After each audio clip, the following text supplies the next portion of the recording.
Welcome back to sgCarMart Reviews. Today we have the BMW 4 Series. It's a two-door coupe and it goes up against the Audi A5 Coupe and the Mercedes C-Class Coupe. And if you are wondering why we're starting from the back, that's so different. Well, that's because the 4 Series is quite different from the rest of the BMW cars. And I'll show you why. The BMW 4 Series is priced from $246,000 to $295,000 in Category B COE. The 2-litre turbocharged engine produces 181 brake horsepower and 300 Nm of torque. The 8-speed transmission brings the car from 0 to 100 in 7.5 seconds. For more details on the BMW 4 Series or any other car, head on to sgCarMart.com to help you make the smart choice on your next car. And when I say different, I mean in terms of design. Just look at this here. In BMWs, you are supposed to get the Hofmeister kink, but I don't feel this looks very Hofmeister kink-ish. It lacks a certain angle. And another thing, if I didn't point out, you probably won't notice, but when I point it out, you'll notice it immediately, is this line. In a lot of BMW models in recent years, this line actually cuts across the door handle. And because this line is much lower, this curve here, which used to have a line cut across it, would look much more angular. But for the 4 Series, because the line ends here, this sheet metal here feels a lot rounder. And so your 4 Series feels like it has softer curves, quite different from current BMWs in their lineup. And when we talk about something different, well, we can't ignore this.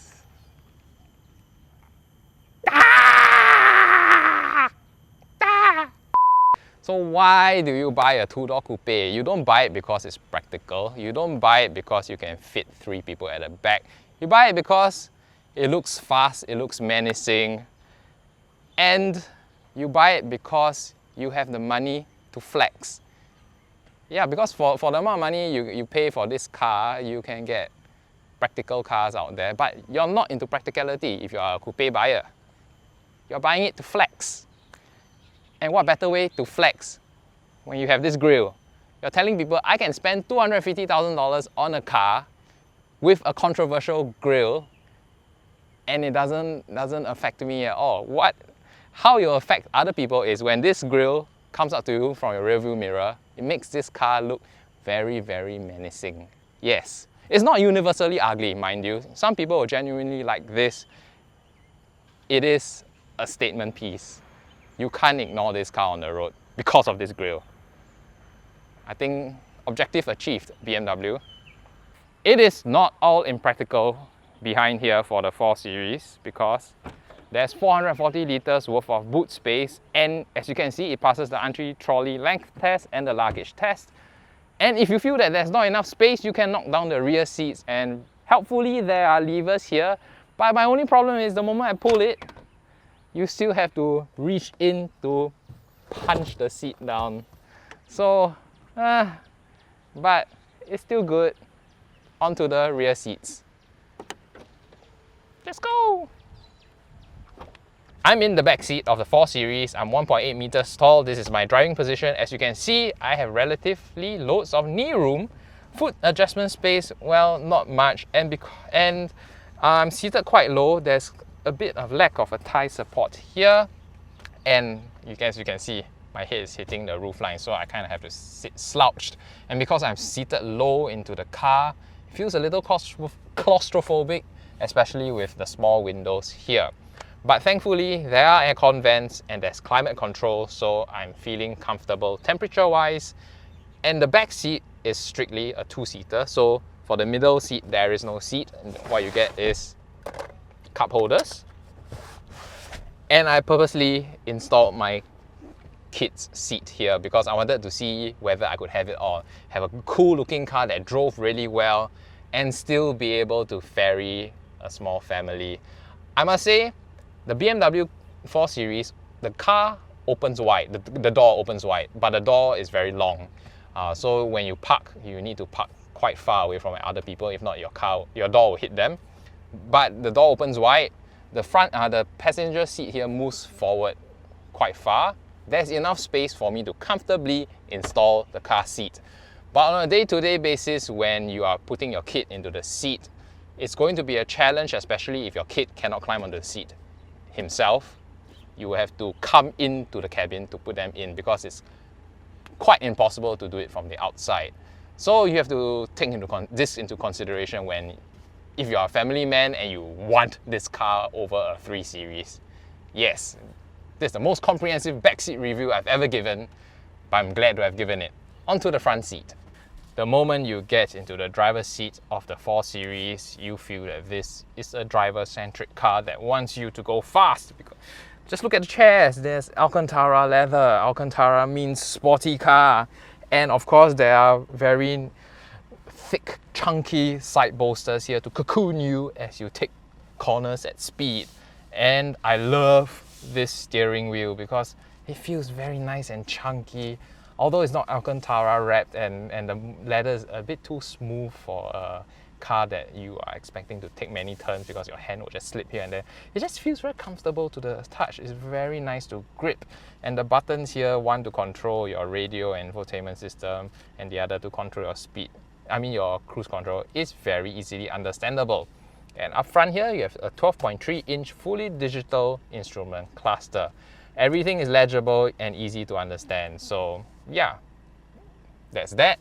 Elsewhere in the cabin, soft touch materials on top, and even here the plastic, it doesn't even feel like plastic, it feels like something else. It just feels expensive, and that's good because you're paying good money for this car. The overall cabin feel is great and premium. Look at the blue leather stitching detailing here. It all adds up to you feeling like you paid good money and you're getting a good product. The infotainment system here is 10.25-inch. It's a nice size. There's Apple CarPlay and Android Auto, which is available wirelessly, so that's good. There's also inbuilt navigation. My only bugbear is when you want to find some place. Either you can type in your destination here, or there's a touchpad here where you can write. Like let's say I want to go to Tanglin. T-O-R. Yes, I tried my best and clearly my handwriting sucks. And if you realize this is on the left-hand side, so I'm left-handed, so this works for me, but I don't know how right-handed people would feel about this. Anyway, moving down, aircon. I love the design. The only problem is it's a little bit small, so I had a hard time trying to direct airflow to my face. Yeah, moving down the controls, I like that it's physical buttons. I wish there were knobs instead because there were several occasions where I was trying to make it colder, but instead I accidentally pressed this button to change the type of airflow. So yeah, a bit of an issue here. And further down below, it's the volume controls and your radio station, which I don't ever use because I depend on the controls on the steering wheel. So this is more for the passenger. But if you're a passenger, don't ever change the driver's radio station. That's just rude.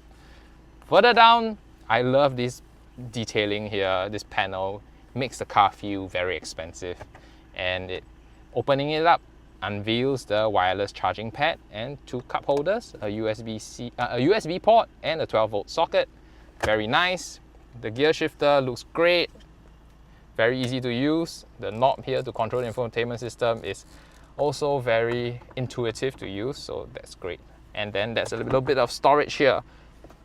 All in all, this is a great cabin to be in. You paid good money for it, and it certainly delivers. All that's left is to see whether this thing drives well. Let's go!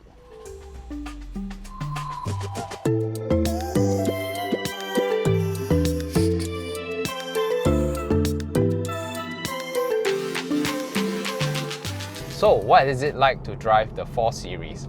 Some performance figures first. Up front, you have a 2-litre turbocharged engine that produces 181 brake horsepower and 300 Newton meters of torque. Those figures alone outperform competitors in Mercedes and Audi. And I must say, for a 2-door coupe, you expect a car to be sporty, to have an engaging drive, and to have immediate throttle response. And this drivetrain and engine delivers in spades, because when I put my foot down, the transmission is buttery smooth. You know, it feels almost like an electric engine. There's no massive jitter in the car when it shifts gears. So that is actually very enjoyable, and overtaking maneuvers are performed with absolute ease. 300 Newton meters of torque, that's a lot more than what you get in the C-Class Coupe or the A5 Coupe, and it is very much welcome here. In fact, I feel that this car has the right amount of power to make the car feel fun to drive, yet not intimidating like maybe a M3 or M4. So when it comes to handling, what more can you expect from a two-door coupe like the BMW 4 Series? The steering is direct and communicative, and I enjoy turning around the bends because this car is very stable. It is close to 3 cm wider and 6 cm lower than the 3 Series, and therefore this car takes corners very confidently and carries speed well. So when you find yourself behind the wheel of the 4 Series, you realize that driving this thing is very fun. So for ride comfort wise, while this car shares similar architecture to the 3 Series, it has sportier suspension. And that translates to a stiffer ride, and you do feel the little bumps and undulations on the road. And when I first got this car and I was driving quite spiritedly on the expressway, I found my head, bobbing and banging the back of the headrest quite a bit. But that's understandable because this car has a sportier suspension. However, it is not bone rattling. It is still pretty much acceptable. And I like the seats, how it cups me in place while I take the corners. It really makes this car feel like a driving machine. And focuses you on the driving task at hand. But does it feel uncomfortable? Not at all. If I slightly adjust my position and lounge like this, I feel that I can do this car all the way to Genting, no problem at all. But if I sit like that and then weave in and out of traffic and then have my head bob back and forth, I think I'm going to get a headache. Yeah, so that's for the comfort of this car.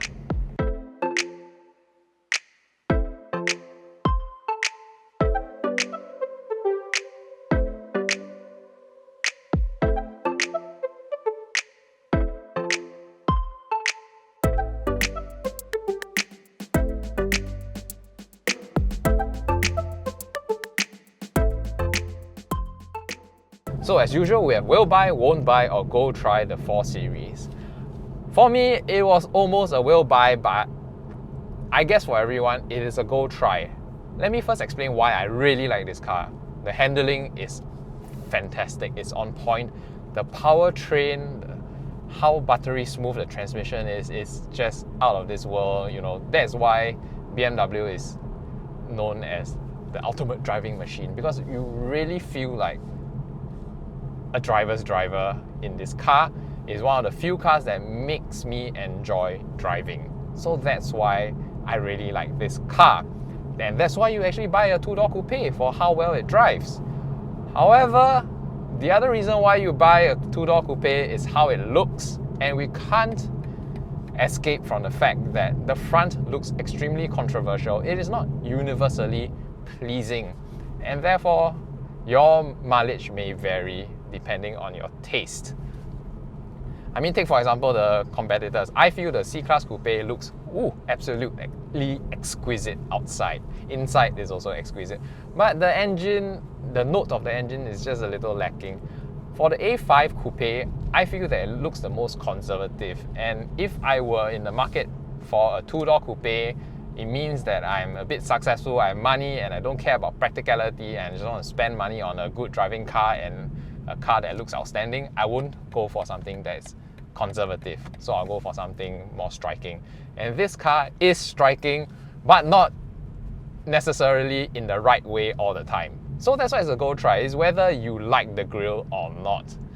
Yeah, so that's my verdict for the BMW 4 Series. It's a go try. The drive is great, it's absolutely great. You just need to go and see this car for yourself, look at it and see whether it is a car for you. And when it comes to practicality, I really think that you could force your kid to sit behind in a child seat. I did it. It is a bit of a struggle for me, but if I could buy this car, I would. Yeah, it just doesn't have a family man aesthetic up front. Yeah, so that's my verdict on the 4 Series.